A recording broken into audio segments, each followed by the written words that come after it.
चांदनी बेगम, मुसन्निफ़ा कुर्रतुल-ऐन हैदर। उस्ताद, आपको शायद याद होगा, गुल अब्बास मरहूमा की ताज़ियत के लिए चकोतरा नागपाड़ा आए थे। चंद रोज़ बाद जमालिस्तान स्टूडियोज़ में मिले। कहने लगे हम बद्रीनाथ यात्रा के लिए जा रहे हैं। हमने कहा अभी तो आप घड़वाल से लौटे हैं, फिर वहीं चले।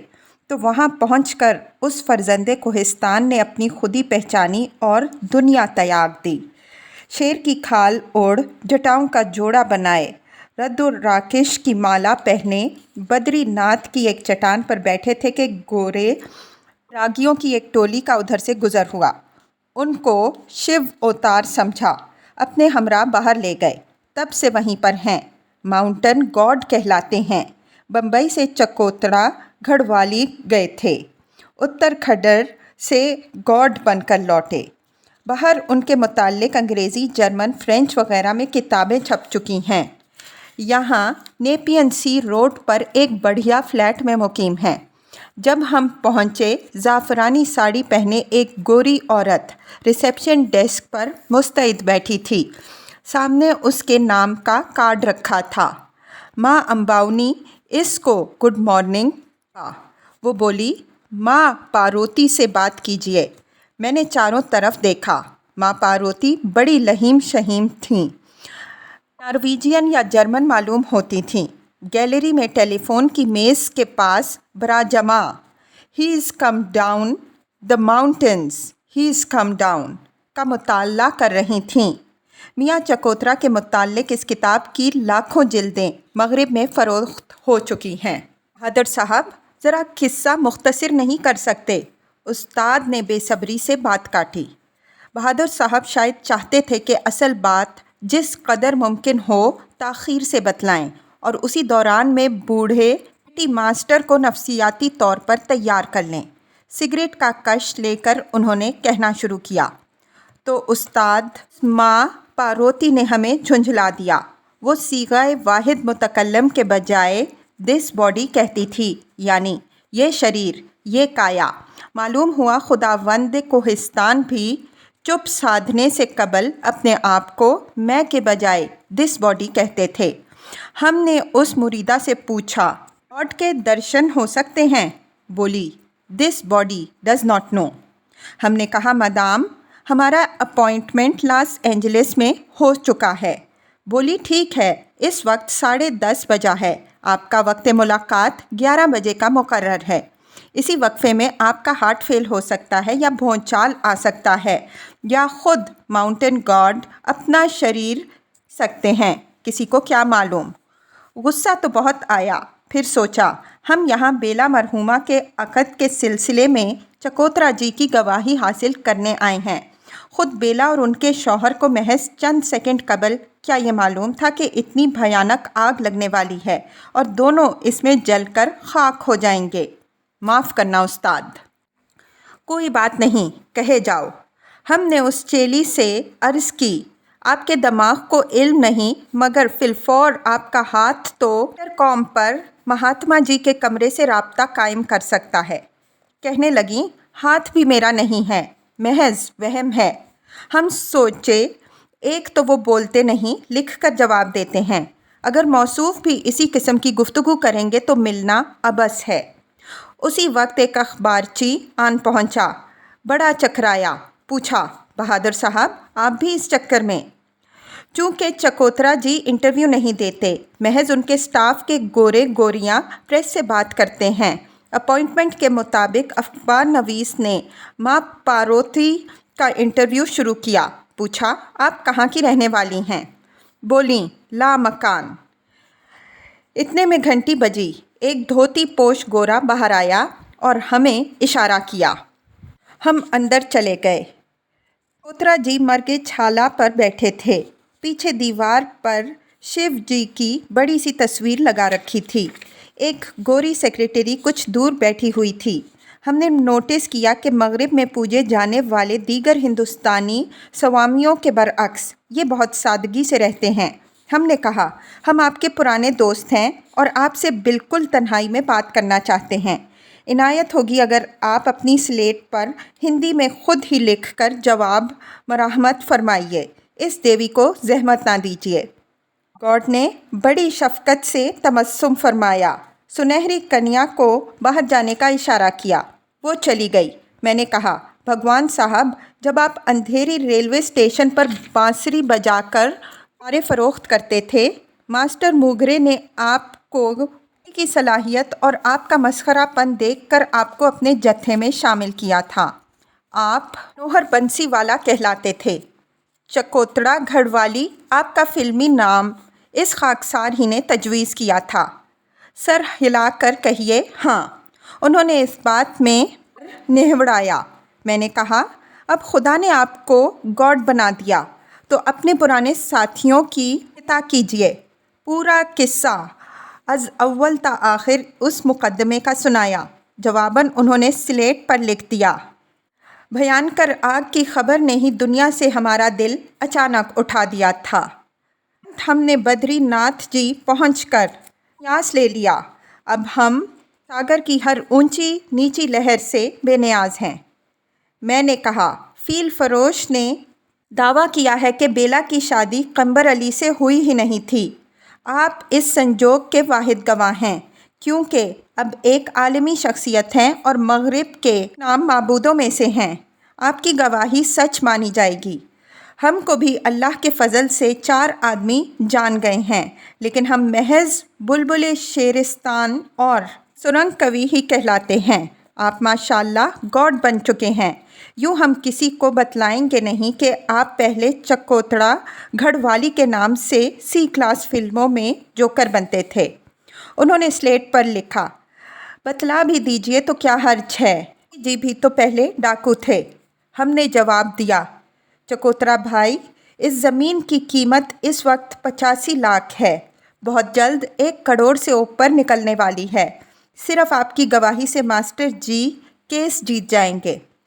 انہوں نے لکھا، اس مقدمے میں دم نہیں ہے، اس کا خیال چھوڑ دیجئے۔ انصار کی کسی چیز میں کوئی دم نہیں۔ موہ مایا کے جال سے نکلیے۔ بیلا بہن کے اس خوفناک حادثے نے ہمیں جوگی بنا دیا، اور پچھلے 10 برس سے تو ہم ان برتھ ہی رکھے ہوئے ہیں۔ ماسٹر جی کا اصل احسان ہم پر یہ ہے کہ ان کی بیٹی کی موت نے ہمیں راہ خدا سجھائی۔ اوم شانتی شانتی شانتی۔ سلیٹ ہماری طرف کھسکا دی۔ ہم بھی اپنی ضد پر اڑے رہے۔ بولے، گرو مہاراج، آپ کم از کم عدالت میں یہ بیان تو دے سکتے ہیں کہ نکاح آپ کا چشم دید واقعہ ہے، کیونکہ آپ ہی کہ وہ فرد واحد تھے جو چپکے سے اوپر چلے گئے تھے۔ ہم لوگ برساتی میں بیٹھے دل سن رہے تھے۔ آپ کو ہم نے خود زینہ چڑھتے دیکھا۔ انہوں نے اپنی جٹاؤ کو جنبش دی اور لکھا، ہمیں ایک ایک بات یاد ہے۔ ہماری صنوبر کمپنی کو راجہ رگھویر پرساد سنگھ نے اندھر صبح کا ایک سین پیش کرنے کے لیے اپنے گارڈن ہاؤس میں بلایا تھا۔ تھوڑی سی بات سننے کے بعد اپنا رول ادا کرنے کی غرض سے ہم نے کالے دیو کا بھیس بدلا۔ اس وقت تک ہم کو اس کوٹھی کا ذرا پراسرار سا ماحول دیکھ کر کچھ شک ہو چلا تھا کہ میاں امانت کے میں یہاں کوئی اور کھیل ہو رہا ہے۔ سو جب بیلا دیر تک نہ لوٹی تو سن گن لینے ہم چپکے سے اوپر پہنچے۔ ترنت ہی ایک کمرے میں بیلا اور قمبر علی دکھلائی پڑے۔ وہ باغ کوٹھی باغ رہی تھیں۔ میرے نام لکھوا دو، میرے نام لکھ دو۔ ہم چکرائے کہ یہ تو زمین زن کا لفڑا ہے، بھاگو یہاں سے۔ الٹے پاؤں نیچے لوٹ آئے۔ لہٰذا رنگ کوی بہادر جی، ہم نے نکاح ہوتے اپنی آنکھوں سے نہیں دیکھا۔ ہم سادھو ہیں، ستیہ حق پرست، ہم جھوٹی گواہی کیسے دیں؟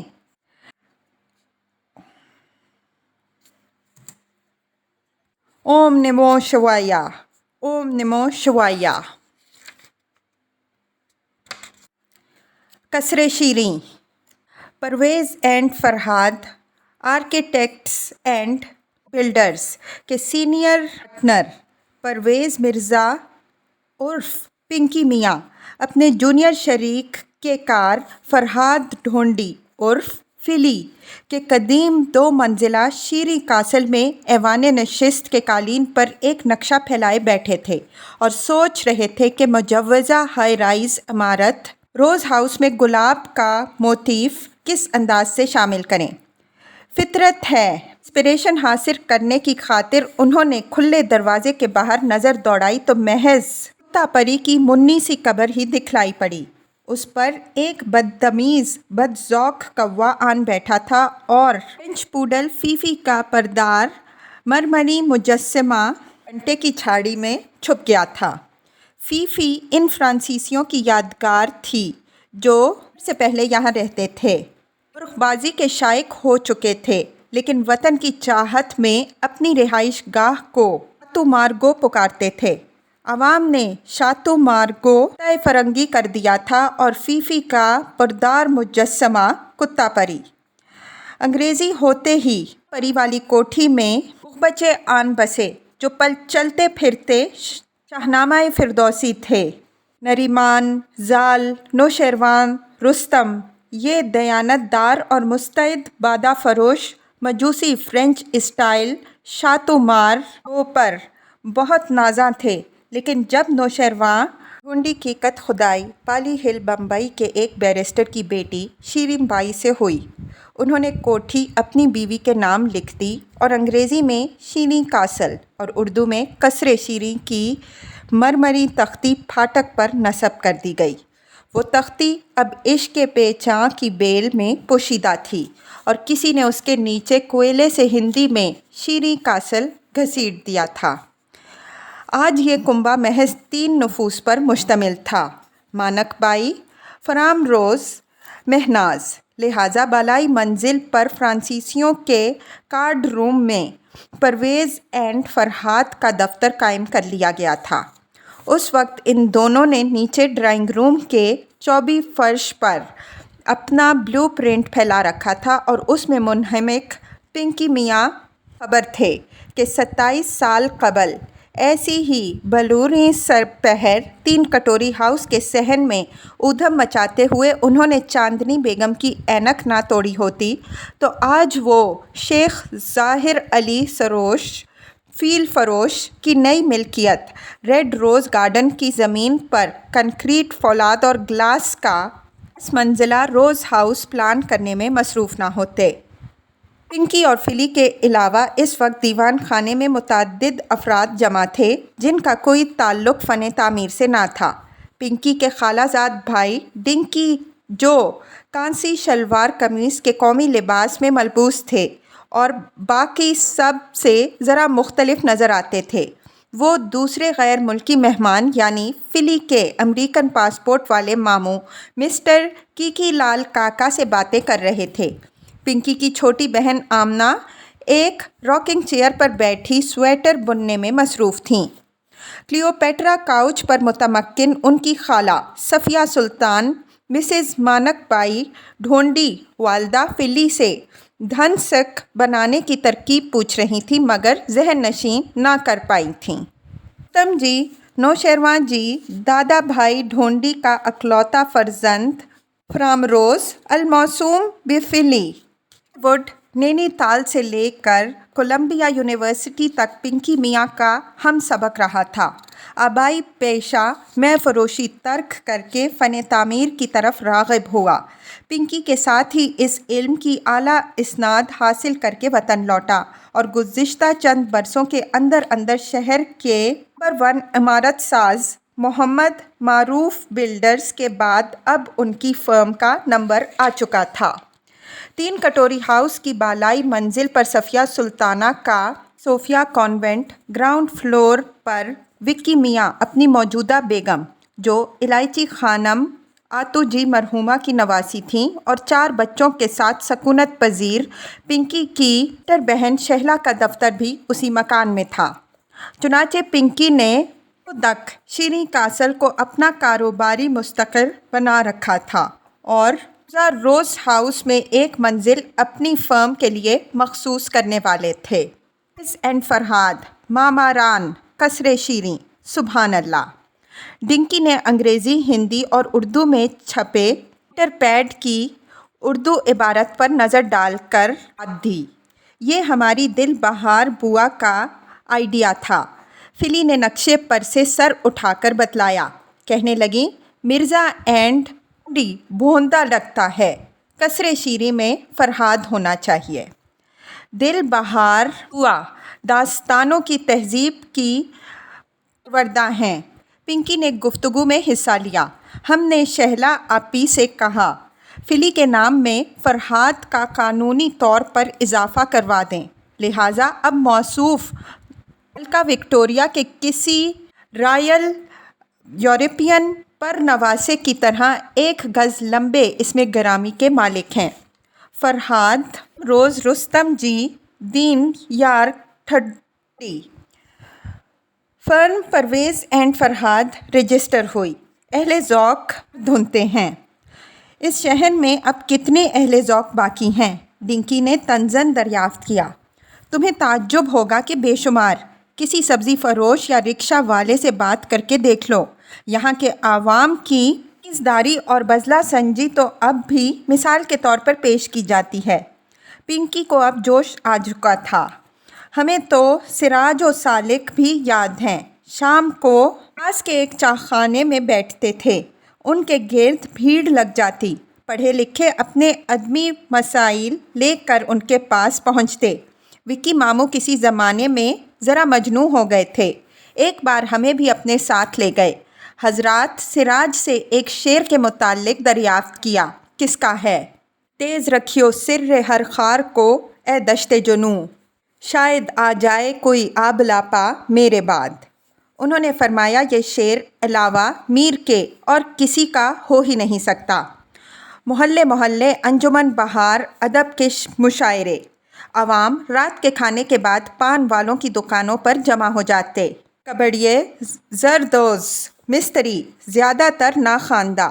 طے ہوتا آج گل کے مضمون پر شعر سنائے جائیں گے، آج قفس پر، اور وہ ایک سے ایک شعر بے تکا سنائے چلے جاتے۔ اپنی بات کرو، تم کو تو اردو پڑھنی بھی نہیں آتی، ڈنکی نے پھر چوٹ کی۔ یک لخت پنکی کا چہرہ اتر آیا۔ ہاں، اب ہمیں بھی ان پڑھ کبڑیوں کا ایسا ہی سمجھو، انہوں نے تعصب سے جواب دیا۔ مگر ڈنکی تم کتنی اردو پڑھتے ہو؟ کمیونل پرابلم، فلی نے کہا۔ ہندی بیلٹ کی مصیبت ہے، ساؤتھ میں حالات مختلف ہیں۔ ساؤتھ انڈین لوگ نسبتاً پروگریسو ہیں، وہ ہمیں ان جھمیلوں میں گرفتار دیکھ کر مستعجب ہوتے ہیں۔ ڈنکی چاندنی باجی یاد ہیں؟ آمنہ نے پوچھا۔ ہاں، گوری گوری نیپالی سی لگتی تھیں، ہر وقت امی کے کپڑے سیتی رہتی تھیں، بلکہ امی ان کو اپنے ساتھ فیروزہ کی آیا بنا کر امریکہ بھی لے جانے والی تھیں۔ تم لوگوں کی روانگی کے چند روز بعد ہماری امی نے ان سے کہا کہ پنکی کو اردو پڑھا دیں۔ ان کو اپنی شرارتوں سے فرصت نہیں تھی اور وہ غریب بھی جل کے خاک ہو گئیں۔ نہ ریڈ روز میں آگ لگتی، نہ پنکی آج یہ نقشہ بازی کرتے۔ صفیہ نے پرنٹ کی طرف اشارہ کر کے پہلی بار بات کی، اور بڑی ہولناک آواز میں۔ پنکی دوبارہ نیلے کاغذ پر جھک گئے۔ کمرے میں عجیب سی ندامت آمیز خاموشی چھا گئی۔ چھوٹی خالہ کو دیکھ کر مسز عبدالقادر کی کہانیاں یاد آ گئیں، لاشوں کا شہر اور دوسرے ہیبت ناک افسانے، اور موت کا راگ، اور الیاس کی موت۔ مس حجاب اسماعیل، آمنہ نے ڈنکی سے سرگوشی کی۔ وہ کون تھیں؟ ڈنکی نے چپکے سے پوچھا۔ کون؟ مسز عبدالقادر اور مس حجاب اسماعیل۔ اوہ ڈنکی ونکی، لیکن ہمیں چھوٹی خالہ کے لیے ایسے موربڈ حوالے نہیں دینے چاہئیں۔ اور پراشچٹ، وہ اٹھ کر صفیہ کے قریب جا بیٹھیں۔ ڈنکی نے سر پیچھے ڈال کر کمرے کا جائزہ لیا۔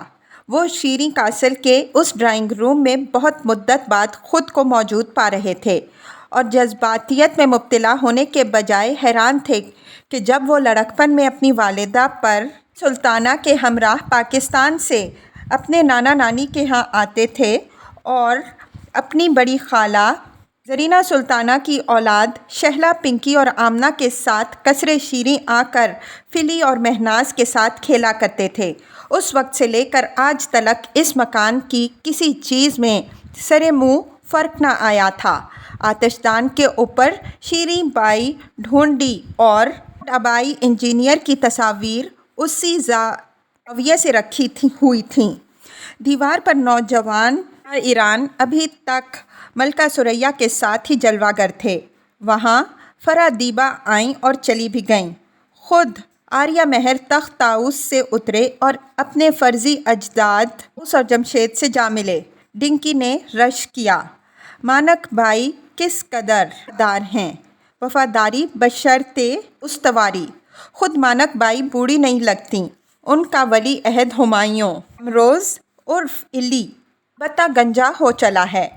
उसी तौर पर डिंकी मियाँ ने नोटिस किया कि उनके नंदयाल 3 कटोरी हाउस के हमामों में दार तांबे के आबे गर्मा हनूज मौजूद हैं और तोशा खाने में गोटे किनारे वाली दार शलवार के और परसों पाजामे और अंगरखे और जामावार की ने कल ही डिंकी मियाँ ने अपनी बड़ी खाला जरीना से तजवीज़ कि इस किस्म का सामान बतौर नादरात अगर फ़रोख्त कर दें तो उनको कितना मुनाफा होगा, उस पर वो मखदूमा बेहद नाराज़ हुई थीं।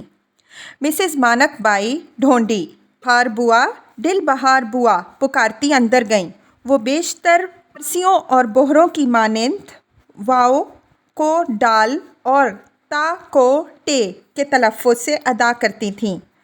उनकी औलाद का ना सिर्फ काफ बल्कि टे भी दुरुस्त ना था। डिंकी ने मिस्टर लाल काका से इजाज़त लेकर एक सिगरेट सुलगाया, दूसरा अपनी छोटी खाला को पेश किया। उन्होंने बुरा मानकर सर हिलाया। मिसेस ढोंडी वापस आईं। आप लोग सब के सब बिल्कुल नहीं बदले, डिंकी ने इजहार ख्याल किया, और हम ये हैरत ख़त्म नहीं कर सकता कि कितना बदल गया नी। मिसेस ढोंडी ने कहा। इस एड्रेस में एकदम काबली दिखाई पड़ा। और नो मम्मी, फिली ने प्लान पर से सर उठाकर डिंकी को माजरत ख्वाह अंदाज से देखा। डिंकी ने झुंझलाहट ज़ब्त करके ज़रा मुशफ़िकाना अंदाज में पिंकी से कहा, तुम्हारी इस फर्म की कामयाबी देखकर बहुत खुशी हुई। अपनी छोटी खाला सफ़िया की तरफ मुतवज्जे हुए। वो हस्बे मामूल अब वहाँ नहीं थीं, कहीं और थीं। सफ़िया सुल्ताना ने फिली की दादी शीरी बाई और फुफ्फी ताबा की तस्वीर पर नज़र जमा रखी थी। एक नौउमर हसीन पार्सन एल्बर्ट फैशन बाल बनाए उसी कमरे के एक सतून के पास बड़ी नज़ाकत से तादा थीं। दूसरी नौउमर हसीन पार्सन फैशन जुल्फ़े सवारे गाउन पहने उसी क्लियोपेट्रा काउच पर नीम दराज थी।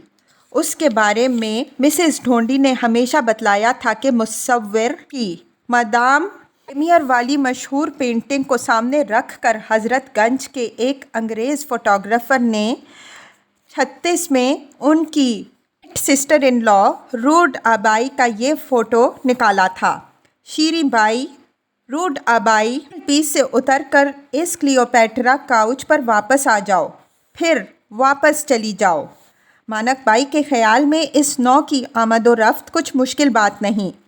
वो बार हिल बम्बई के एक मशहूर पारसी फेस्ट ख़ानदान से ताल्लुक़ रखती थीं।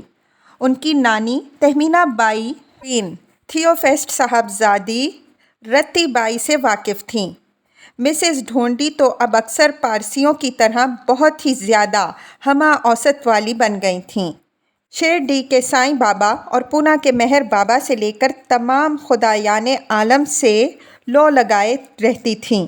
बालागंज के बाबा नीम चमेली की भगत थीं, जिनके मोतक़दीन का कहना था कि वो 21वीं के हो चुके हैं मगर 50 के दिखलाई पड़ते हैं, और बरगद की शाख पर कुट्टी बनाकर उसमें रहते हैं। दिल बहार हुआ चाह की कश्ती लाकर एक मेज़ पर रख गई। बिटिया तुम इज़्ज़त करो, मानक बाई ने सफ़िया को मुखातिब किया। सफ़िया सुल्ताना मिसेस ढोंडी की लाजवाब उर्दू की आदत थीं, लेकिन इस वक्त चकरा गईं। ओहो, ये डू द ऑनर्स का लफ्ज़ी तर्जुमा है। थोड़ा चाह, पिंकी ने मुस्कुराकर मिसेस ढोंडी की ज़बान में सफ़िया को पुकारा। ارے مانک خالہ، آپ کہاں چلیں؟ اکثر شام کے وقت جب وہ سارے بہن بھائی باہر کھیل کود میں مصروف ہوتے، مسز ڈھونڈی اپنی منی سی ٹم ٹم، اس میں منا سا سفید گھوڑا جتا رہتا تھا، خود ہانکتی ہوئی 3 کٹوری ہاؤس کے پھاٹک میں داخل ہوتیں، برساتی میں سے سونا کلی ہانک لاتیں۔ می بیٹیا، تمری مانک خالہ آئے گی۔ تب سے وہ سب ان کو خالہ کے بجائے خالہ کہتے آئے تھے کہ خالہ میں بڑا بھولا سا پیار مضمر تھا۔ یہ بھی ایک نوع کی وفاداری تھی، اور مسز ڈھونڈی کی وفاداری یہ تھی کہ ان کی انگریزی نما اردو منوعاً برقرار تھی۔ بقول مسز ڈھونڈی، جب انگریز آدمی لکھنؤ پر آیا سپاہی لڑائی کے بعد، تب ان لوگ کو پلانے کے واسطے ہمارا دادا بومبے سے پہنچا، اور جب مانک بائی نور خدا کی پل آتش بہرام کے آغور رستم جی سے شادی بنا کر یہ سائڈ میں آیا، تب سے انہوں نے اپنی اردو دان سسرال کی خاطر اتنی رعایت کی تھی کہ انگلش فقروں، ترکیبوں اور محاوروں کا لفظی ترجمہ کر کے مسلسل اردو بولتی تھیں۔ کمرے میں واپس آ کر ٹی سموسے پیش کرتے ہوئے انہوں نے کہا، میں امید کرتی ہوں ڈنکی بچے کہ تم پاکستان میں بہت اچھا کرتے ہوگے، یعنی ڈوئنگ ویل۔ جی ہاں مانک خالہ، اور تمہارے پیارے ابا، وہ بھی کراچی واپس آ گئے ہیں۔ نا عمدہ، مسز ڈھونڈی مطمئن ہو کر بیٹھ گئیں۔ کل زرینہ سلطانہ نے اپنی اس قدیمی وفادار فیملی فرینڈ سے کہا تھا کہ پنکی بوڑھے ہوئے جا رہے ہیں۔ فیروزہ اتنے برسوں بعد ماشاءاللہ سے سیانی ہو کر آئی ہیں، ان کو بہت اچھی لگیں، ان سے بیاہ کرنا چاہتے ہیں۔ ڈنکی میاں سے معلوم کیجئے، وہ اپنی بہن کے لیے یہ پیغام منظور کر لیں گے۔ مجھے پتہ ہے کہ ان کے گھر میں انہی کا حکم چلتا ہے۔ پنکی خود فیروزہ سے کیوں نہ پوچھے؟ آپ کو تو علم ہے مانک بھائی، ہمارے کے ہاں لڑکی سے ڈائریکٹ بات کرنے کا دستور نہیں، آپ ڈنکی ہی سے دریافت کیجئے۔ مسز ڈھونڈی پیتی کے آئل والا مصری پوف کھینچ کر ڈنکی کے نزدیک جا بیٹھیں۔ دھیرے سے کہا، بیچارے بابی کی پہلی شادی چٹانوں پر گئی، دوسری بھی بہت کچھ آرزو کے لیے چھوڑتی ہے، بٹ تمہارا انکل وکی کی سیکنڈ میرج بہت اچھی جا رہی ہے۔ اب اپنا پنکی بولتا ہے، اگر اس کا کزن میری ادھر آ جائے۔ ادھر کدھر؟ ڈنکی نے چونک کر پوچھا۔ ادھر، یہ سائڈ میں۔ اوہ ناممکن مانک خالہ۔ کیوں؟ ہاں یہ بات ہے کہ فیروزہ کراچی، لندن، پیرس میں پلا بڑھا، لکھنؤ میں اس کا جی کیسے لگے گا؟ یہ بات نہیں ہے مانک خالہ، بلکہ نظریات، رویے، لائف اسٹائل مختلف ہو چکے ہیں۔ ایسا؟ علاوہ ازیں وہ ایک انگریز نوجوان سے شادی کا فیصلہ کر چکی ہے۔ ڈنکی، تم لوگ اپنا سگا والا سے شادی انگلش چھوکرے سے کرتا ہے، وہ مسلمان ہو کر نکاح پڑھوائے گا، اس نے یہ شرط منظور کر لی ہے۔ وہ تو سمجھے، مانک بائی نے ہونٹ پچکائے، بمبئی والوں کا معنی خیز سمجھے، ڈنکی نہ سمجھے۔ جی، صفیہ سلطانہ نے زور کی چیخ ماری اور کاؤچ سے اچھل کر باہر بھاگیں۔ ڈنکی گھبرا کر اٹھے، ایک چھپکلی شاہ ایران کی تصویر کے پیچھے سے نکل کر ملکہ الزبتھ کی تصویر کے پیچھے کو رینگ گئی۔ برآمدے میں پہنچ کر صفیہ چلائیں، پنکی، ڈنکی، فلی، تم لوگ کیا کر رہے ہو؟ اسے مارو، نکالو۔ ڈنکی باہر گئے۔ چھوٹی خالہ پہلے کی تھیں، اب باقاعدہ سنگ گئی تھیں۔ برآمدے میں آویزاں گملوں کے نیچے بوکھلائی کھڑی تھیں۔ چھوٹی خالہ، ہم نے تو کنی میں چھپکلیاں اڑتے دیکھی ہیں، یہ لہیم شہیم۔ پلیز اسے مارو۔ مانک خالہ کے ڈرائنگ روم میں کس قدر فرنیچر ٹھسا ہوا ہے، چھپکلیوں سے معمور ہوگا یہ سارا گھر۔ کتنی ماریں گے، اور اتنے سامان میں انہیں ڈھونڈیں گے کیسے؟ جب چیزیں بوسیدہ ہو جائیں ان میں بلائیں رینگنے لگتی ہیں۔ تم کلچر ہو گئے ہو، مجھ سے بحث مت کرو۔ بلاؤں کا معاملہ؟ روشن بوا کہا کرتی تھیں، چھپکلیاں دراصل جنات ہیں، اس وجہ سے ان سے ڈر لگتا ہے۔ اور یاد رکھو ڈنکی، میں موت سے محض اس لیے خوفزدہ ہوں کہ قبر میں چھپکلیاں ہوں گی۔ چھوٹی خالہ، آئی ایم سوری۔ ڈنکی نے نرمی سے ان کے کندھے پر ہاتھ رکھا اور کمرے میں واپس لے گئے۔